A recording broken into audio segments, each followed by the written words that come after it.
Hello बच्चों, good morning. देखिए बच्चों, आज का हमारा जो टॉपिक है वो क्लास 9th का फिजिक्स का सेकंड चैप्टर है। क्या है? बल तथा गति के नियम। ठीक है, इससे पहले हमने क्या किया था, इससे पहले वाली जो वीडियो है उसमें हमने 2 वीडियो में गति का पूरा चैप्टर क्लियर करा दिया है। ठीक है, और आज हम क्या करते हैं और इस मोटिवेशन के साथ में हम अपनी वीडियो को और चैप्टर को शुरू करते हैं। ठीक है, देखिए, मुश्किल नहीं है कुछ दुनिया में, तू जरा हिम्मत तो कर, ख्वाब बदलेंगे हकीकत में, तू जरा कोशिश तो कर। ठीक है, देखिए बच्चों, अगर आप कोशिश करते रहेंगे तो दुनिया में कुछ भी मुश्किल नहीं है। ठीक है, और अगर थक के हार के बैठ जाओगे तो कुछ नहीं होगा। ठीक है, क्या कह रहा है? मुश्किल नहीं है कुछ दुनिया में, तू जरा हिम्मत तो कर, ख्वाब बदलेंगे हकीकत में, तू जरा कोशिश तो कर। ठीक है, अगर हिम्मत करोगे तभी कुछ हो पाएगा। ठीक है, बहुत से लोग क्या होते हैं, पहले ही हार मान जाते हैं। हार नहीं मानना है। और आइए बच्चों, आज का चैप्टर शुरू करते हैं इसी मोटिवेशन के साथ में। ठीक है,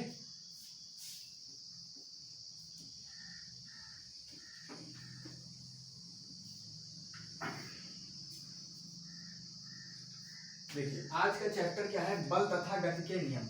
ठीक है, अब सबसे पहले हमने गति पढ़ा दिया। गति क्या होता है? ठीक है, मोशन जिसको कहते हैं। अब यहाँ पे है क्या? बल। बल के बारे में हमको पढ़ना है और बल के नियम कौन कौन से थे, न्यूटन ने क्या बताया था।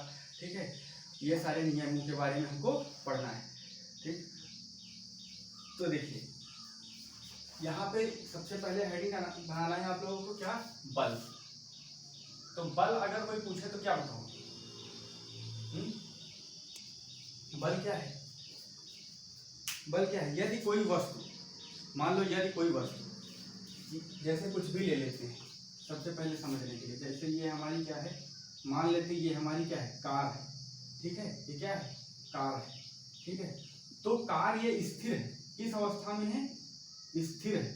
मतलब स्थिर का मतलब क्या होता है? ये खड़ी हुई है। ठीक है, तो ये गति अवस्था में कब आएगी? जब इस पे हम क्या करेंगे? बल लगाएंगे ना। तो बल लगाएंगे तो वो बल क्या कहलाएगा? बाह्य बल। इस पे क्या लगाएंगे? बाह्य बल। मतलब बाहर से बल लगाएंगे। क्या करेंगे? इस पे बाहर से बल लगाएंगे। ठीक है, तो वो किस अवस्था में हो जाएगी? गति अवस्था में, चलने लगेगी ना। तो इसी को हम लोग क्या कहते हैं? बल। ठीक है, मतलब बल का मतलब है खींचना या फिर धकेलना। मान लो बड़ा सा पहाड़ है कोई, ठीक है, वो स्थिर है, तो वो पहाड़ कब चलेगा? जब उस पर बल लगाओगे ना, धक्का दोगे, उसको ढकेलोगे, तभी तो बल होगा। तो बल क्या है? बल जो है क्या है? बल की अगर डिफिनेशन लिखना चाहोगे तो कैसे लिखोगे? बल की डिफिनेशन में ये लिखोगे, यदि कोई वस्तु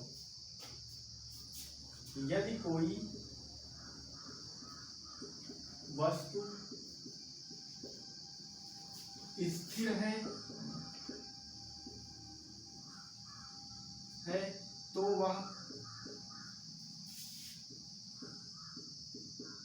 स्थिर रहेगी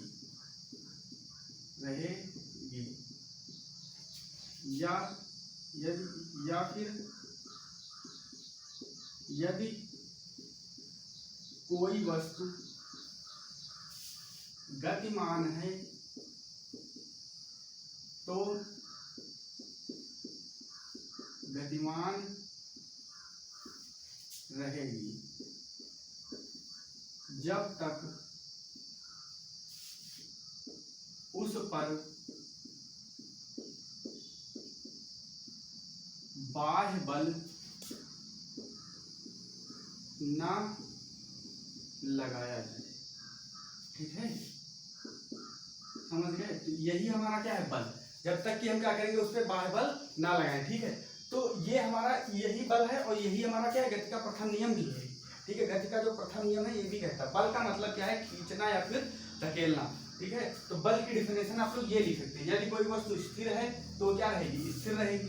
ठीक है, और यदि कोई वस्तु गतिमान है तो क्या रहेगी? गतिमान रहेगी, जब तक कि हम उस पर बाह्य बल नहीं लगाएंगे। अगर जैसे हम बल लगाते हैं, जैसे मान लो कोई भी फुटबॉल है, ठीक है, ये फुटबॉल है, ये ग्राउंड में पड़ा है, तो क्या करोगे? ये स्थिर है, अगर हम उस पर बल लगाएंगे, अपने लात से उसको मारेंगे पैर से, तो क्या होगा? तभी तो बढ़ेगा। समझ गए? तो वो किस अवस्था में आ जाएगा? गति अवस्था में। उस पर हमने क्या किया? बल लगाया, तो बाहर से बल लगाया ना। अगर कोई बॉल आ रहा है सामने से तो उसको रोकोगे ना, तो उस पर बल लगाओगे तो वो क्या हो जाएगा? बाह्य बल। तो यही हमारा क्या है, बल है। ठीक है, बल की ये डेफिनेशन हो गई। अब देखिए बल में क्या होता है, सबसे पहले तो हमें पता होना चाहिए बल का मात्रक क्या होता है। ठीक है, समझ गए, बल की विमा क्या होती है, ये सब क्वेश्चन बहुत पूछे जाते हैं। ठीक है, तो देखो जो बल का मात्रक होता है, हेडिंग बनाना है बल का मात्रक। तो बल का मात्रक हमारा क्या होगा, बल का मात्रक होता है न्यूटन। ठीक है, और इसमें क्या कर सकते हो, न्यूटन हो जाएगा। और क्या हो जाएगा, बल का मात्रक सीजीएस पद्धति में, ये एसआई पद्धति में न्यूटन है, और सीजीएस पद्धति में बल का मात्रक क्या होगा, सीजीएस पद्धति में बल का मात्रक होगा डाइन।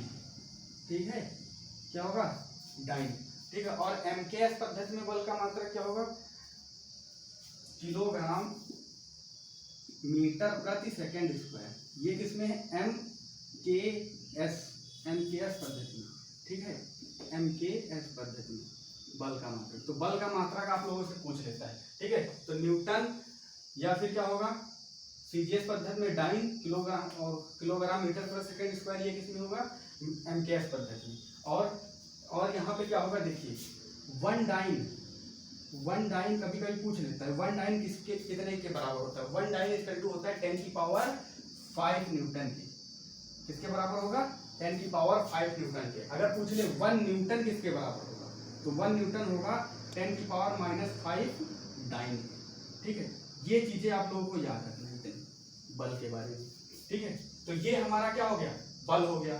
ठीक, अब यहाँ पे क्या कर सकते हैं आप लोग, इसका स्क्रीनशॉट ले सकते हैं। अब देखो बल के बाद में हमको क्या पढ़ना है, बल के प्रभाव। जो हम बल करते हैं उससे हमारे कौन कौन से प्रभाव पड़ते हैं। अच्छा, ये अगर पूछ ले, थोड़ा इसमें छूट गया, अगर यहाँ पे पूछ ले बल कैसी राशि है, तो बल हमारी कैसी राशि है, बल जो है ये कैसी राशि है, ये सदिश राशि है। कैसी राशि है, सदिश राशि। ठीक है, जो हमारा बल है वो कैसी राशि है, ये बल जो है ये कैसी राशि है, ये सदिश राशि है। ठीक है, और अगर पूछ ले कि बल की विमा क्या होती है, विमा, तो बल की विमा क्या बताओगे, अभी क्लास 9 में यहाँ पे पढ़ाया नहीं जाएगा, लेकिन याद कर लो। बल की विमा क्या होगी, MLT - 2, ये इसकी क्या होती है, बल की विमा। ठीक है, तो ये बल की क्या होगी, हमारी विमा होगी। अब इसके बाद में अगली हेडिंग क्या बनाओगे, बल का प्रभाव। आजकल गर्मी बहुत ज्यादा हो रही है भाई लोग। ठीक है, देखिए अब यहाँ पे क्या करोगे, क्या देखोगे, बल के प्रभाव कौन कौन से होते हैं।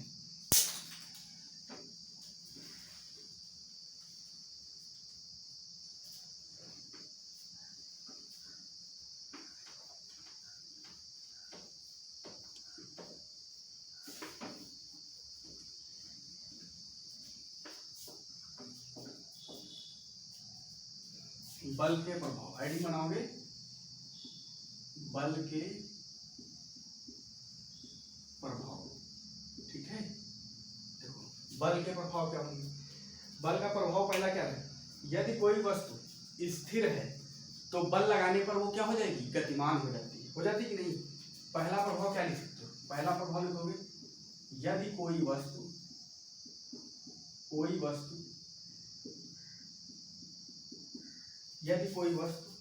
क्या है, स्थिर है। ठीक है, स्थिर है तो वह, यदि कोई वस्तु स्थिर है तो वह, यदि कोई वस्तु स्थिर है तो बल लगाने पर गतिमान अवस्था हो जाती है, गतिमान हो जाती है। पहला प्रभाव हो गया। जैसे एग्जांपल, जैसे कुछ भी ले सकते हैं, जैसे हमारा फुटबॉल है, ठीक है, तो वो रखा हुआ है, तो वो किस अवस्था में, स्थिर अवस्था में, उस पर हमने जैसे ही बल लगाया वो किस अवस्था में हो जाएगा, गतिमान अवस्था में हो जाएगा। ठीक है, समझ गया ना, पहला नियम हो गया। ठीक है, यदि, और बल से क्या होता है, यदि कोई वस्तु गतिमान अवस्था में है, ठीक है, तो अगर हम उस पर बल लगा दें तो उसकी क्या, हम दिशा परिवर्तित कर सकते हैं। पहले दूसरा हेडिंग क्या, तीसरी बनाओगे, बल लगाने से हम लोग क्या, दिशा परिवर्तित कर सकते हैं, दिशा में परिवर्तन कर सकते हैं, दिशा में परिवर्तन कर सकते हैं। ठीक है, इसी हिसाब से आप लोगों को नोट्स बनाने हैं। ठीक है, क्या कर सकते हैं, दिशा में परिवर्तन कर सकते हैं। मतलब क्या है, अगर कोई वस्तु इस तरफ से आ रही है, ठीक है, समझ गए, मान लो सामने से आ रही, तो अगर मान लो फुटबॉल इधर से आ रहा है, तो उस पर जैसे ही हम कुछ भी ले सकते हैं, जैसे ही हम उस पर बल लगाएंगे तो वो दूसरी साइड चला जाएगा। ठीक है, जैसे खिलाड़ी होता है तो सामने से गेंद को फेंकता है ना, तो गेंद को जब फेंकता है तो उसको जब मारते हैं तो दूसरी साइड चला जाता है। ठीक है, तो उस पर हमने क्या किया, बल लगाया, तो उसकी हमने क्या की, दिशा परिवर्तित कर दी। ठीक है, तो ये नियम हो गया, ये दूसरा हो गया। ठीक है, और बल लगाने के और प्रभाव क्या हो सकते हैं, जैसे एग्जाम्पल ले सकते हो, जैसे हम लोग क्या करते हैं, आटा गूंदते हैं, तो आटा गूंदने के टाइम क्या होता है, आटा तो क्या होता है, बिखरा हुआ होता है, उसमें जब पानी डालते हैं, पानी डालने के बाद उसमें जब हाथों से ऐसे ऐसे करते हैं तो उसमें क्या करते हैं, बली तो लगाते हैं। ठीक है, तो क्या करते हैं, वो एक पास इकट्ठा हो जाता है कि नहीं। ठीक है, तो ये भी हो गया, समझ गए।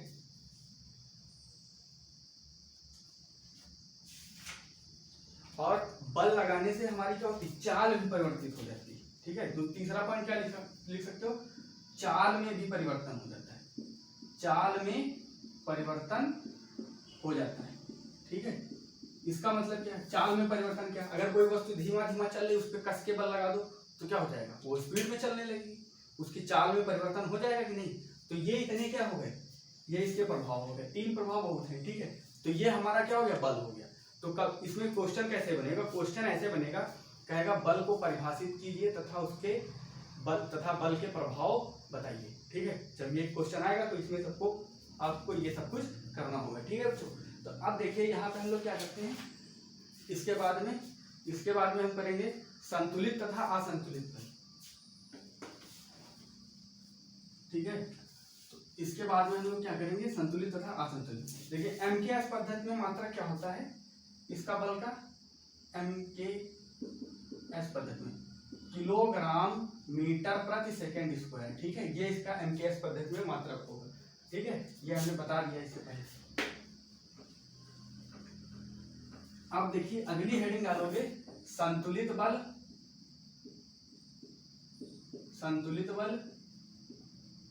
तथा असंतुलित बल।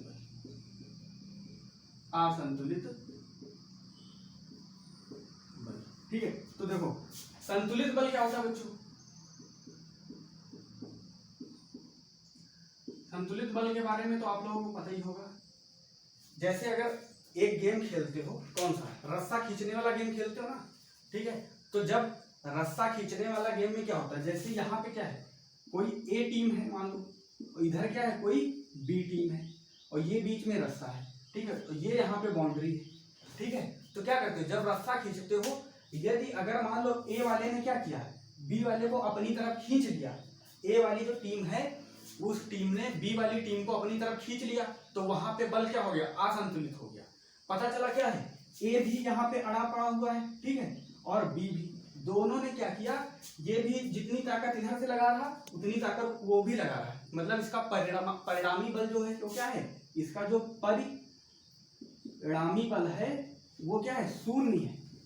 ठीक है, इसका परिणामी बल क्या हो रहा है, शून्य हो रहा है। ठीक है, तो जब शून्य हो रहा है तो क्या हो रहा है, वो किसमें क्या है, संतुलित है बल। समझ गए ना, तो मतलब क्या है संतुलित बल, जब किसी वस्तु पर लगने वाले सभी बलों का, मतलब जितने भी बल लगेंगे सभी बलों का परिणामी बल क्या हो, शून्य हो। ठीक है, तो उसे हम लोग क्या कहेंगे, संतुलित बल कहेंगे। ठीक है, तो देखो इधर से बल लगा है तो इसका परिणामी बल क्या है, शून्य, तो ये हमारा क्या हो गया, संतुलित बल। तो अगर इसकी डिफिनेशन बनाओगे तो क्या लिखोगे, डिफिनेशन में क्या लिखोगे,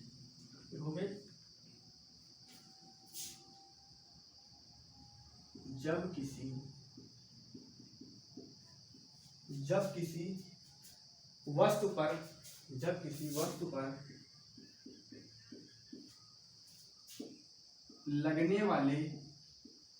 लगने वाले समस्त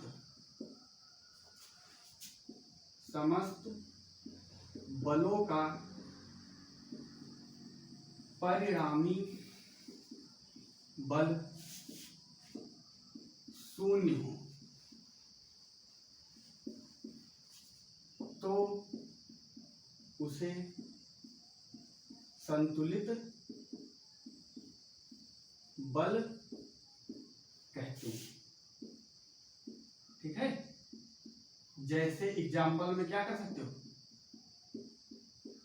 रस्सा वाला एग्जाम्पल लिख सकते हो। ठीक है, क्या है, दो व्यक्ति हैं ए और बी, ठीक है, दो टीम है ए और बी, बीच में कुछ है, तो अगर उसने इसको अपनी तरफ खींच लिया तो क्या होगा, असंतुलित बल। अगर ये इस एक ही जगह है, स्थिर है, शून्य है इसका परिणामी बल, तो ये क्या है, संतुलित बल है। समझ गए ना, समझ गए। इसके बाद में अब अगली हेड क्या करोगे, असंतुलित बल, ठीक है, इसी के नीचे कर देते हैं, क्या करोगे, असंतुलित बल। देखो असंतुलित बल क्या होता है, जब किसी वस्तु पर लगने वाले समस्त बलों का परिणामी बल क्या होगा, शून्य नहीं होगा, ठीक है। जहां पे परिणामी, इसमें क्या करना, सेम यही है, केवल यहाँ पे क्या लिख देना है, परिणामी बल क्या है, शून्य है, और यहाँ पे क्या होगा, परिणामी बल शून्य नहीं होगा। यहाँ पे लिखोगे जब किसी वस्तु पर लगने वाले समस्त बलों का परिणामी बल शून्य ना हो तो उसे असंतुलित बल कहते हैं, असंतुलित बल कहते हैं, ठीक है। तो उसे क्या कहेंगे हम, असंतुलित बल। समझ गए ना, तो ये हमारा क्या हो गया, असंतुलित बल। अब यहाँ पे एग्जांपल वही रास्ता वाला ले लेते हैं, ठीक है। जैसे यहाँ पे दो टीमें हैं ए और बी, ठीक है, ये क्या कर रहे हैं, रस्से को अपनी तरफ खींच रहे हैं, ये रियल लाइफ में होता है, ठीक है। ये समझ लो, फिजिक्स समझ लो एक तरीके से, जितना आप लोग रियल लाइफ में करते हो ना, बाइक चलाना ये सब करना, ये पूरा समझ लो फिजिक्स है, ठीक है, ये सब कुछ फिजिक्स पे डिपेंड है, समझ गए ना। तो यहाँ पे हम लोग क्या करते हैं, और फिजिक्स बहुत इंटरेस्टिंग चैप्टर है, अगर इसको आप लोग अच्छे से पढ़ेंगे तो ना बहुत मजा आएगा आप लोगों को। देखिए, तो यहाँ पे क्या हो रहा है, ए और बी है, तो ए टीम ने क्या किया, अपनी तरफ खींच रहा है, और बी टीम अपनी तरफ खींच रही है। मान लो अब की बार बी को कर देते हैं, इधर मान लो बॉयज है, ठीक है, इधर क्या है, बॉयज है, और इधर क्या है, गर्ल्स की टीम है, ठीक है। तो क्या किया, बॉयज और गर्ल्स दोनों अपनी अपनी तरफ खींच रहे हैं, पता चला गर्ल ने क्या किया, बॉयज को अपनी तरफ खींच लिया, तो यहाँ पे क्या हो गया, इसने क्या किया, गर्ल ने बॉयज को अपनी तरफ खींच लिया, तो इसने क्या किया, इसका जो परिणामी बल है वो शून्य नहीं रहा, तो ये यहाँ पे कौन सा बल लग रहा है, यहाँ पे असंतुलित बल लग रहा है, ठीक है। समझ गए ना, क्योंकि लड़कियां तो वैसे ही ताकतवर होती है, आप लोगों को तो पता ही होगा, ठीक है। तो समझ गए ना, ये हो गया। अब देखो, तो यहाँ पे क्या हो गया, संतुलित बल हो गया और असंतुलित बल हो गया, ठीक है। फिर इसके बाद में अब यहाँ पे क्या करना है, न्यूटन के गति के नियम पढ़ने, कि न्यूटन के जो हमारे नियम थे, कौन कौन से नियम थे, उन्होंने क्या क्या बताया था, ठीक है।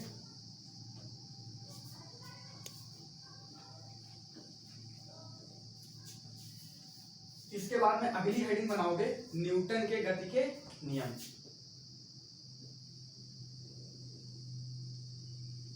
क्या हेडिंग बनाओगे, न्यूटन का गति का नियम था, न्यूटन के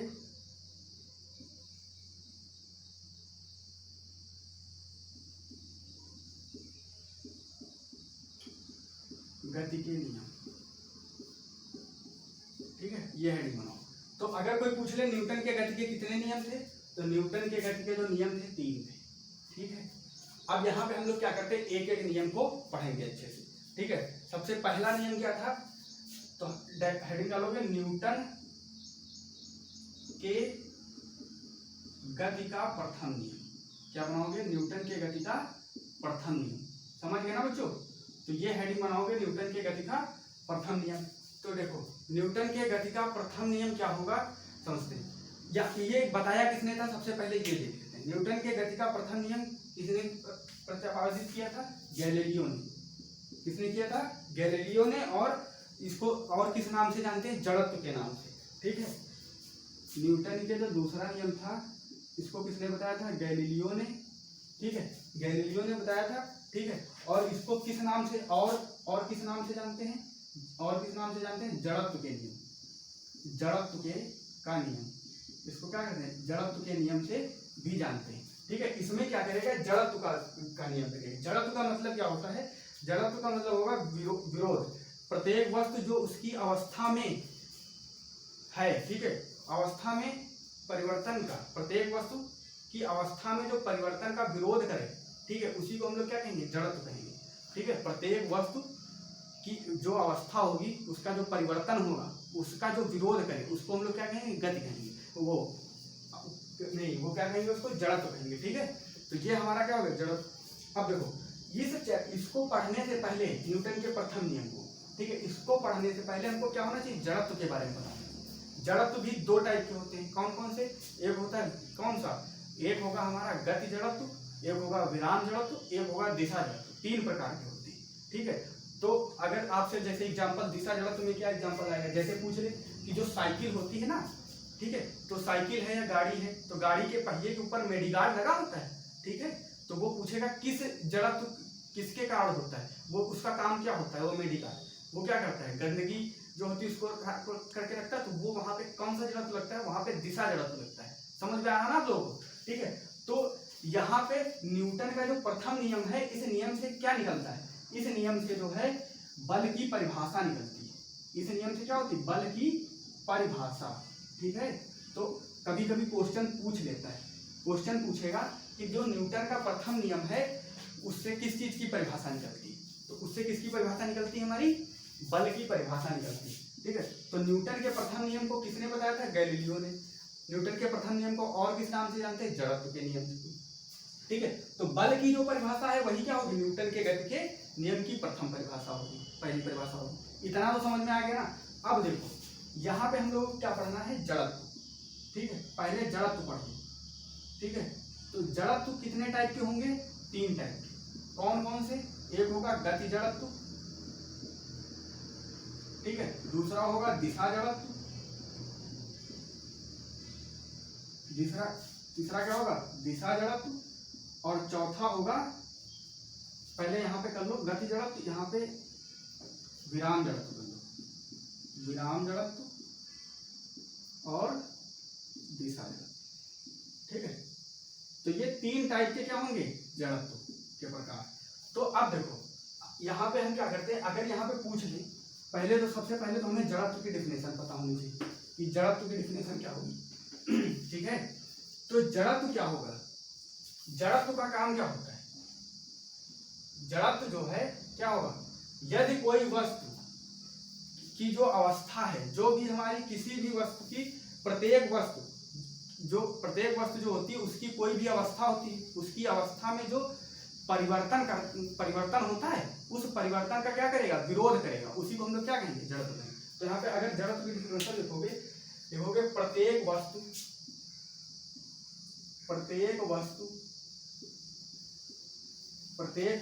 की अवस्था,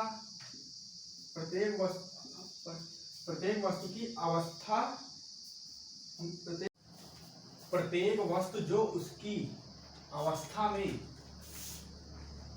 परिवर्तन का विरोध करे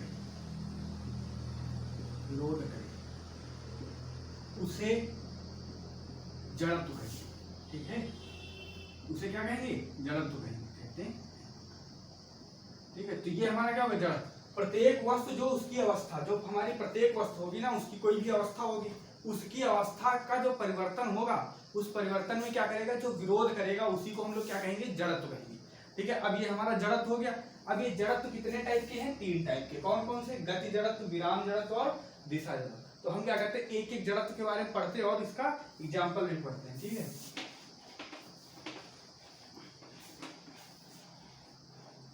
देखिए पहले हेडिंग बनाओगे, कौन सी हेडिंग बनाओगे, विराम जड़त्व।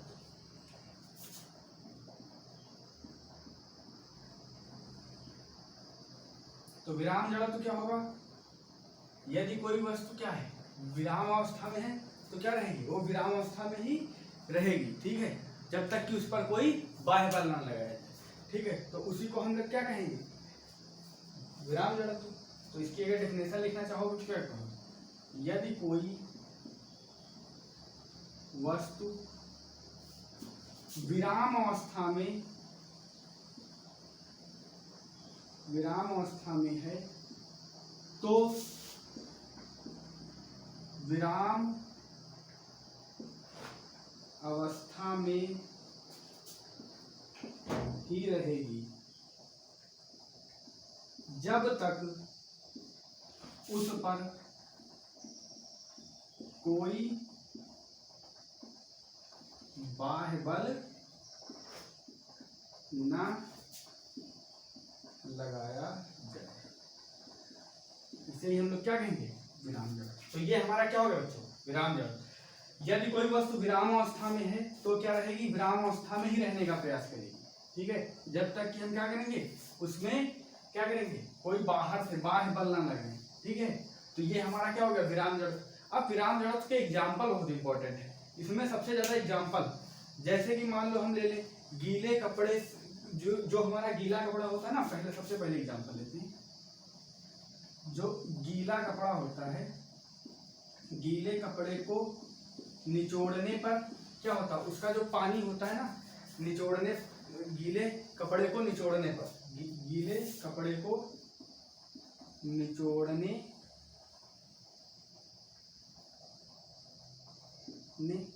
पर, गीले कपड़े को क्या होगा, निचोड़ने पर। ठीक है, निचोड़ने पर, तो गीले कपड़े को जब निचोड़ोगे तो क्या होता है, जैसे मान लो कोई कंबल है, ठीक है, वो गीला है, तो उस गीले कपड़े को जब क्या करते हैं, निचोड़ते हो या फिर झटकते हो, बात एक ही है।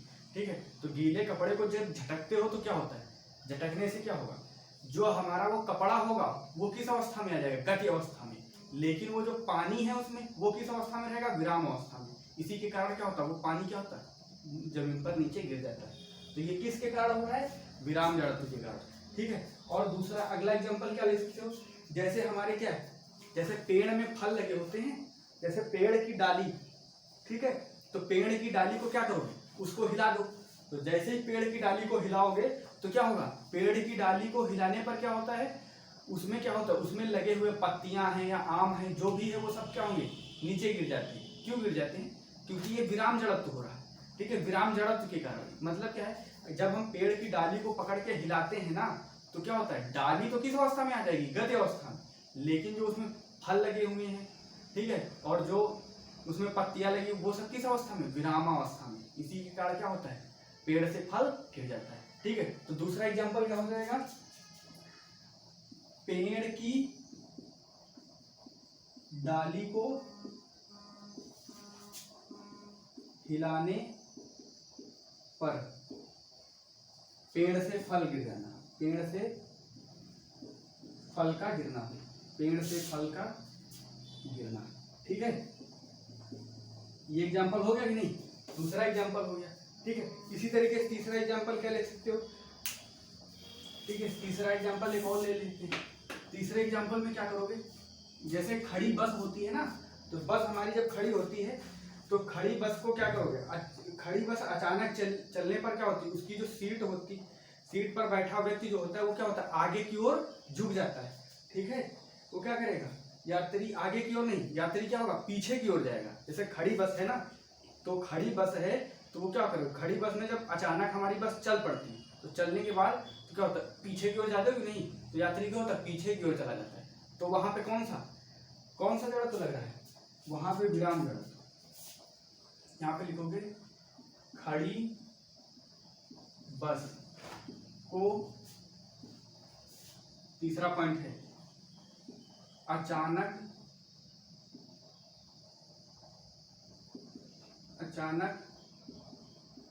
चलने पर यात्री पीछे की ओर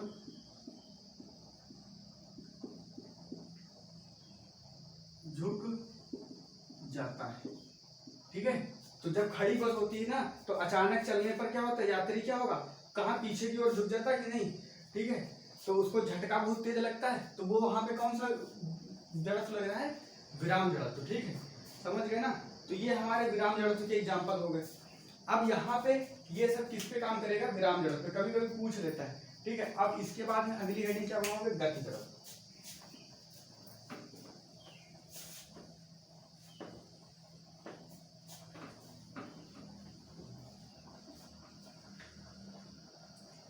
अगली हेडिंग क्या बनाओगे, गति जड़त्व।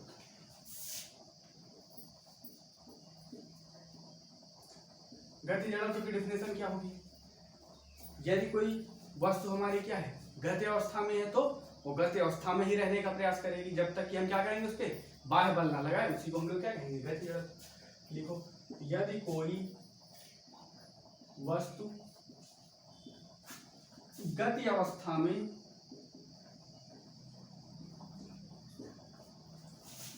है तो वह गति अवस्था में ही रहेगी जब तक उस पर बाह्य बल ना लगाया जाए। ठीक है, समझ गए ना, जब तक कि उस पे क्या हो, बाह्य बल ना लगाया जाए। ठीक है, तो ये हमारा क्या हो गया, गति जड़त्व। समझ गए ना, तो सेम तो वही है। अब यहाँ पे गति जड़त्व के एग्जाम्पल बहुत इंपॉर्टेंट है। ठीक है, गति जड़त्व का अगर एग्जाम्पल हम लोग लें तो पहला एग्जाम्पल क्या ले सकते हैं, अचानक रुक जाने पर, अचानक रुक जाने पर यात्री क्या होता है, आगे की ओर। हाँ, जब देखो, जब अचानक गाड़ी हमारी खड़ी हुई है, जैसे ये बस है, ठीक है, ये हमारी क्या है, बस, ये बस चल रही है रोड पर। ठीक है, रियल लाइफ में देखे भी होंगे। ठीक है, बस चल रही है और अचानक रुक जाए तो क्या होगा, यात्री क्या होगा, आगे की ओर झुक जाता है। कभी कभी देखो ना, बैठे हो, ठीक है, बैठे होते तो अचानक रुक जाती है तो झुक जाते आगे की ओर। कभी कभी लड़ भी जाते हैं सीट में। ठीक है, या फिर बाइक ले लो, बाइक को जब चलाते हो ना तो स्पीड में जा रहे हो, कस के ब्रेक पीछे से, पीछे वाला जो होता है वो आगे की ओर आ जाता है। ठीक है, झटका खाते, समझ गए ना। तो यहाँ पे क्या है, ये हमारा गति जड़त्व के कारण होगा। तो गति जड़त्व का एग्जाम्पल क्या करोगे, लिखोगे, पहला एग्जाम्पल, अचानक बस या गाड़ी को रुक जाने पर यात्री आगे की ओर झुक जाता है। ठीक है, तो यहाँ पे कौन सा लग रहा है, गति जड़त्व। समझ गए ना, यात्री क्या होगा, आगे की ओर झुक जाएगा। ठीक है, कभी कभी नाक वाक भी फोड़ लेता है झुक के। ठीक है, अब ये हो गया। उसके बाद में अगला क्या, ये तो हमारा क्या हो गया, ये हमारा गति जड़त्व हो गया। अब इसी में क्या है, हमारा दिशा जड़त्व। ठीक है, तो दिशा जड़त्व तो आप लोगों में है नहीं, क्या होगा, दिशा जड़त्व में क्या होगा, जिसमें क्या होगा, दिशा के कारण उसमें कोई परिवर्तन नहीं होगा, लेकिन क्या होगा, उस जब उसमें हम बाह्य बल लगाएंगे तो क्या हो जाएगा, उसमें परिवर्तन हो जाएगा। ठीक है, तो वो क्या होगा, दिशा जड़त्व। ठीक है, दिशा जड़त्व देखो, यदि कोई वस्तु हमारी क्या है, दिशा जिस दिशा में जा रही तो उसी दिशा में तो जाएगी, जब तक कि हम क्या करेंगे, उस पर बाह्य बल ना लगाए। ठीक है, तो उसी को हम लोग क्या कहेंगे, दिशा जड़त्व। ठीक है, दिशा जड़त्व का एग्जाम्पल बहुत इंपॉर्टेंट है।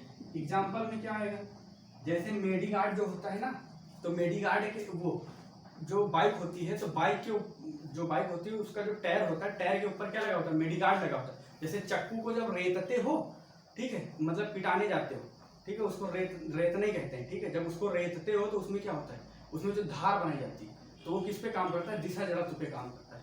ठीक है, तो ये पहला हो गया, धार रखने वाला। ठीक है, ये भी दिशा जड़त्व हो गया। और जो बाइक होती है, बाइक के ऊपर मेडीगार्ड लगा होता है, ये भी हमारा किस पे, दिशा जड़त्व पे ही काम करता है। ठीक है, समझ गए ना। तो ये हमारा क्या था, जड़त्व। अब ये जड़त्व के बारे में तो हो गया, तीनों जड़त्व के बारे में। अब इसके बाद में तो यही हमारा गति का प्रथम नियम भी था। ठीक है, इसी को हम लोग क्या कहते हैं, गति का प्रथम नियम। ठीक है, और गति के प्रथम नियम से क्या होता है, बल की डेफिनेशन जो है हमारी क्या होती, निकलती है। और हमने क्या किया था, बल की डेफिनेशन पहले ही पढ़ा दी थी। तो गति का प्रथम नियम क्या कहेगा, अगर नियम की डेफिनेशन लिखने को आ जाए तो क्या लिखोगे, उसमें ये लिखोगे, यदि कोई वस्तु गति अवस्था में है तो वह गति अवस्था में ही रहेगी, यदि कोई वस्तु विरामावस्था में है तो वह विरामावस्था में ही रहेगी, जब तक कि हम उस पर कोई बाह्य बल ना लगाए। उसी को हम लोग क्या कहेंगे, गति का प्रथम नियम। ठीक है, समझ गए ना। तो ये हमारा क्या था, ये गति का प्रथम नियम हो गया।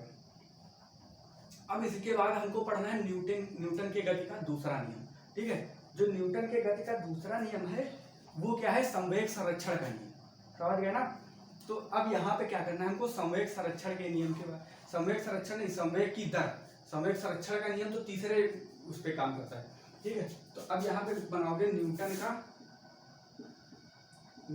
का दूसरा नियम।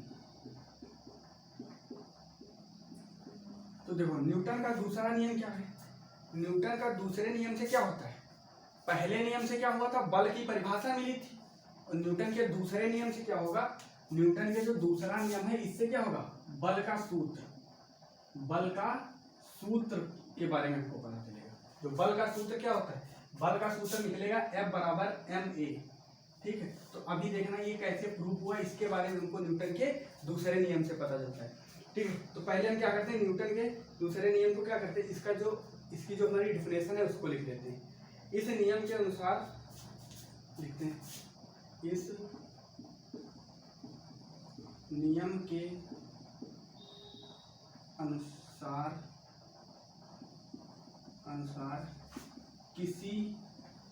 इस नियम के अनुसार किसी वस्तु पर आरोपित बल, किसी वस्तु पर आरोपित बल उस वस्तु में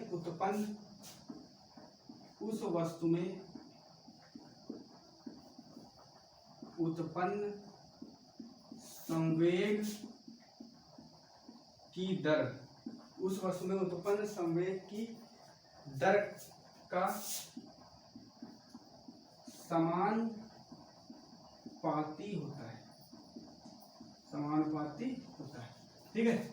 तो यहाँ पे क्या होगा, जो इस नियम के अनुसार क्या होगा, किसी वस्तु पर आरोपित बल, जो उस पर बल लगेगा ना, तो उस पर जो आरोपित बल लगता है, ठीक है, उस बल पर संवेग की जो दर होगी, दर का समानुपाती होगा, ठीक है। संवेग की दर के क्या होगा, संवेग की दर, संवेग परिवर्तन, यहाँ पे परिवर्तन कर लो, संवेग परिवर्तन की दर को हम लोग क्या कहेंगे, दर का समानुपाती होगा। इसको हम लोग क्या कहेंगे, न्यूटन का प्रथम नियम, वो दूसरा नियम, ठीक है। ये हमारा न्यूटन का क्या था, दूसरा नियम। अब यहाँ पे सबसे बात आ गई संवेग, तो यहाँ पे पता होना चाहिए हमें संवेग होता क्या है, ठीक है। तो देखो संवेग में क्या होगा, संवेग पहले हेडिंग बनाओगे, संवेग को हम लोग किससे प्रदर्शित करते हैं, P से। P बराबर क्या होगा, m मतलब द्रव्यमान, P बराबर mv, द्रव्यमान इंटू वेग, ठीक है। तो इसमें क्या होगा, P बराबर mv, ये हमारा क्या है, द्रव्यमान, ठीक है। तो अगर हम न्यूटन के प्रथम नियम को परिभाषित उसका प्रूव करें तो क्या करोगे, यहाँ पे मान लेते हैं कि हमारा यहाँ पे F है, ठीक है, ये F है, तो यहाँ से हमने यहाँ से चालू किया, इसको हम m कर लेते हैं, ठीक है, एक m कोई द्रव्यमान है, ठीक है, और इसका हम नाम दे देते हैं u, ठीक है, और यहाँ से ये क्या है, एक m है, इसका नाम दे देते हैं v, ठीक है। तो ये इसके बल के हिसाब से ये चल रहा है, ठीक है, समझ गए ना। अब देखो यहाँ पे क्या होगा, ये क्या बताया, इसके समानुपाती, समानुपाती का मतलब होता है डायरेक्टली प्रोपोर्शनल, मतलब उसके क्या होगा, बराबर होगा। समानुपाती का मतलब यही होता है, डायरेक्टली प्रोपोर्शनल, ठीक है। व्युत्क्रमानुपाती का इनडायरेक्टली प्रोपोर्शनल। तो ये क्या है, कह रहा है इसको क्या करें, इसको प्रारंभिक वेग, इसको अंतिम वेग, ठीक है, ये तो पढ़ा ही है। तो यहाँ पे क्या बन जाएगा, यहाँ पे बनेगा, अगर हम लोग बनाएंगे तो क्या बनेगा, F is directly proportional mv होगा, mu नहीं, F is directly proportional mv minus का mu अपॉन, देखो इसमें क्या कह रहा है, संवेग की दर, दर का मतलब होता है समय, तो मतलब t, तो F is directly proportional mv minus का mu अपॉन t हो जाएगा, ठीक है। अगर यहाँ पे हम लोग क्या करें, देखो इसमें F इज डायरेक्टली प्रोपोर्शनल, इसमें से m ले लें कॉमन, तो अंदर क्या बचेगा, v माइनस का u, और अपॉन में क्या होगा, t होगा कि नहीं। तो हम पढ़ा चुके हैं त्वरण से, त्वरण बराबर क्या होता है, त्वरण क्या होगा, a बराबर क्या होगा, v माइनस का u अपॉन t होता है कि नहीं। तो इसके जगह पे क्या लिख सकते हो, a लिख सकते हो, यहाँ पे क्या हो जाएगा, F is directly proportional ma हो जाएगा, ma हो जाएगा कि नहीं।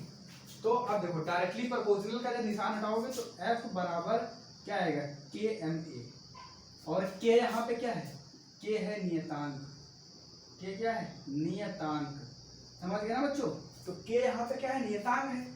तो अगर हम m को 1 करेंगे, मान ले m 1 है तो बल भी हमारा 1 ही होगा, त्वरण को 1 करेंगे तो ये भी होगा, इसीलिए हमारा k बराबर भी क्या हो जाएगा 1। तो k बराबर जब 1 हो जाएगा तो क्या निकल जाएगा, F बराबर m। ठीक है, तो हमारा प्रूव हो गया। ठीक है, यही हमारा क्या है, गति का न्यूटन के गति का दूसरा नियम। ठीक है, न्यूटन का दूसरा नियम समझ गए ना, न्यूटन का जो बल का दूसरा नियम है यही है, समझ गए। तो दूसरे नियम में क्या निकलता है, F बराबर ma। तो दूसरे नियम से हमारा क्या है, बल के सूत्र का निगमन होता है, समझ गए ना।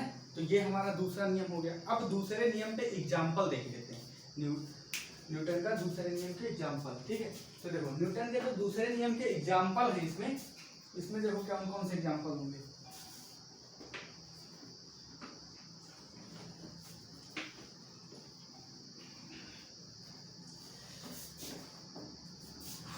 देखो न्यूटन का दूसरा नियम का जो एग्जाम्पल है, पहला एग्जाम्पल क्या ले सकते हो, जब खिलाड़ी क्या करता है, गेंद को पकड़ता है ना, तो पकड़ने के लिए क्या करता है, बॉल को कैसे पकड़ता है, बॉल को कैच करने के लिए क्या करता है, अपने हाथ को पीछे ले जाता है। ठीक है, तो हाथ को पीछे ले जाता है तो वो क्या करता है, वो संवेग का जो वेग होता है उस वेग को क्या कर देता है, समय के साथ में उसका समय बढ़ा देता है। तो इसमें क्या होता है, उसके खिलाड़ी के हाथ में क्या होती है, चोट नहीं लगती।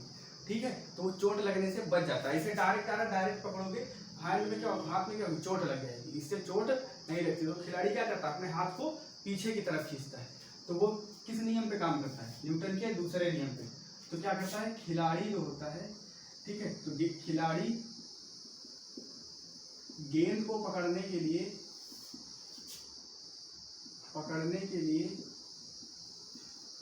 अपने हाथ को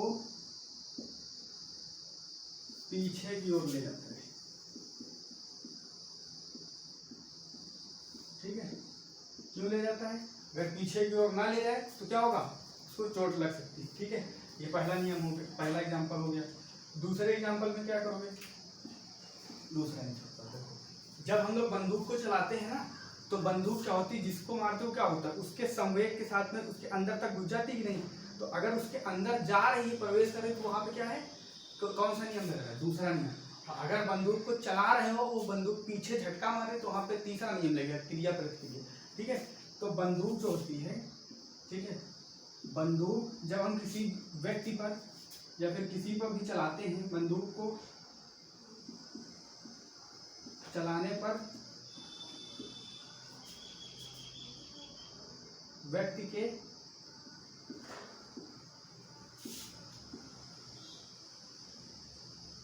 अंदर चली जाती है। ठीक है, व्यक्ति के अंदर चली जाती है, समझ गए ना। तो ये हमारा क्या होगा, न्यूटन का दूसरा नियम। ठीक है, तो अब ये न्यूटन का दूसरा नियम तो हो गया। तो न्यूटन के दूसरे नियम से हमारा क्या था, बल के सूत्र की डिफिनेशन निकल रही थी, और ये इसके एग्जाम्पल हो गए।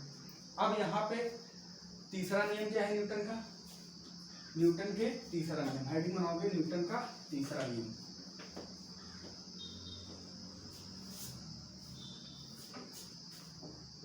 न्यूटन का जो तीसरा नियम है, न्यूटन का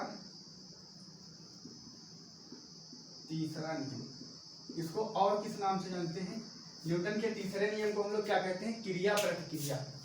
किस नियम से जानते हैं इसको, क्रिया प्रतिक्रिया या फिर एक्शन रिएक्शन। क्रिया प्रतिक्रिया का मतलब क्या है, इसका मतलब क्या है, इसका मतलब यह है, जब हम किसी भी वस्तु पर जितना बल, जिस वस्तु पर हम जितना बल लगाते हैं, वो भी हमारे ऊपर ही क्या लगाता है, उतना ही बल लगाता है। ठीक है, समझ गए। इसी को हम लोग क्या कहते हैं, क्रिया प्रतिक्रिया, एक्शन रिएक्शन। मतलब इसको एक तरीके से अपने हिसाब से ले सकते हो। अगर मान लो भी, अगर कोई भी एक्शन करोगे तो उसका रिएक्शन भी तो मिलेगा। ठीक है, रिएक्शन कैसे होगा, देखो अगर मान लो किसी के थप्पड़ मार दो तुम, ठीक है, किसी के, तो क्या होगा, वो जब थप्पड़ उसको मारोगे तो तुम्हारे भी तो दो धड़ेगा, रख देगा। तो ये क्या हुआ, इसका रिएक्शन हो गया कि नहीं। तो क्या हुआ, जब आपने किसी पे बल लगाया तो क्या किया, उसने भी तुम्हारे ऊपर बल लगा दिया। तो ये क्या हो गया, यही तो क्रिया प्रतिक्रिया है। तो जब हम किसी वस्तु पर बल लगाते हैं तो वो वस्तु क्या होती है, हमारे ऊपर भी उतना ही बल लगाती है।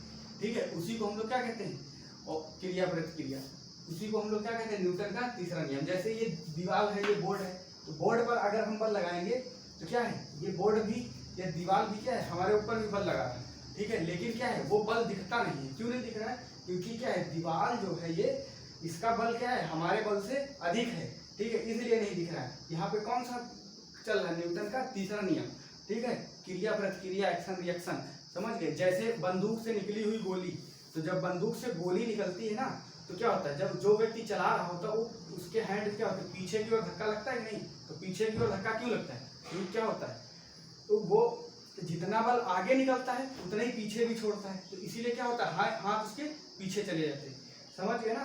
तो ये किस पे काम कर रहा है, न्यूटन के तीसरे नियम पे। तो ये इसका एग्जाम्पल, अगर इसकी डिफिनेशन लिखना चाहोगे तो क्या लिखोगे, कहोगे जब किसी वस्तु पर, जब हम, यहाँ पे हम करना है, जब हम किसी वस्तु पर जितना बल लगाते हैं वह वस्तु भी हमारे ऊपर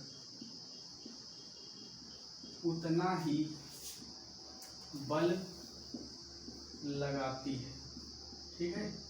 यही हमारा क्या है, न्यूटन का दूसरा नियम, तीसरा नियम, ठीक है, समझ गए। तो अब अगर इस पे एग्जाम्पल, और इसको किस नाम से जानते हैं, क्रिया प्रतिक्रिया, एक्शन रिएक्शन, ठीक है। अगर एक्शन करोगे तो रिएक्शन मिल जाएगा तुरंत, ठीक है।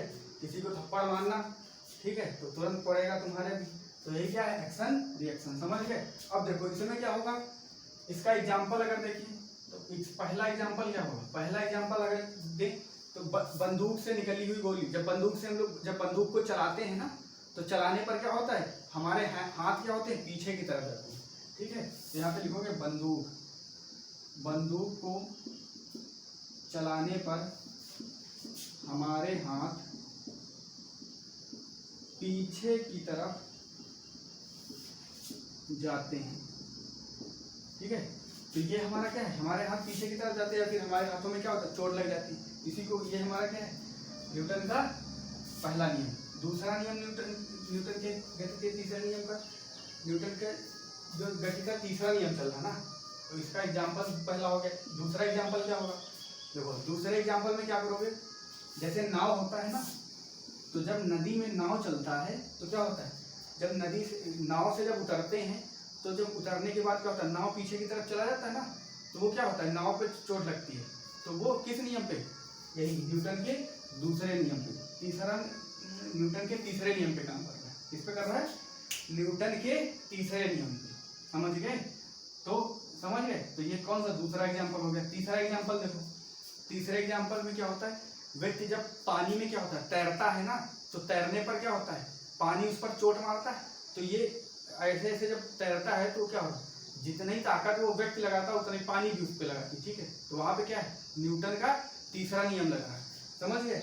ये न्यूटन का तीसरा नियम हो गया, ठीक है। और चौथा नियम क्या बना सकते हो, न्यूटन का तीसरा नियम ये हो गया न्यूटन। और चौथा एग्जाम्पल क्या करोगे, चौथे एग्जाम्पल में जैसे रॉकेट होता है ना, तो रॉकेट को जब हम लोग छोड़ते हैं, तो रॉकेट लिख देते हैं, रॉकेट को छोड़ने पर, ठीक है, रॉकेट को जब हम लोग छोड़ते हैं तो छोड़ने पर क्या होता है, वो रॉकेट क्या होता है, ऊपर की तरफ चला जाता है।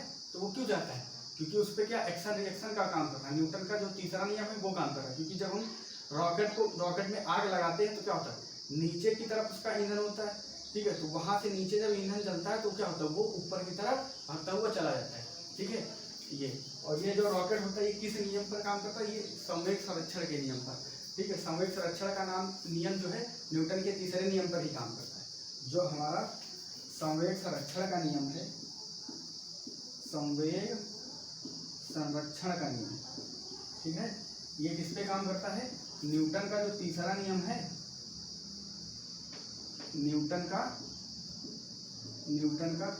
तीसरा नियम, ठीक है। तो कभी कभी पूछ लेगा न्यूटन का तीसरा नियम किस पर काम करता है, संवेग संरक्षण का नियम किस पे काम करता है, न्यूटन के तीसरे नियम पर, ठीक है। और पूछेगा अगर न्यूटन का पहला नियम किस पे काम करता है? जड़त्व पे काम करता है। तो वो उसका काम क्या होता है? बल की परिभाषा देना। दूसरा नियम क्या करेगा? दूसरा नियम करेगा बल का सूत्र देता है। ठीक है, समझ गए? तो ये हमारा क्या हो गया? ये हमारे न्यूटन के जितने नियम थे तीनों नियम हमारे क्या हो गए? क्लियर हो गए। ठीक है, अब इसके बाद में कल हम कराएंगे इसमें संवेग संरक्षण का नियम क्या होता है।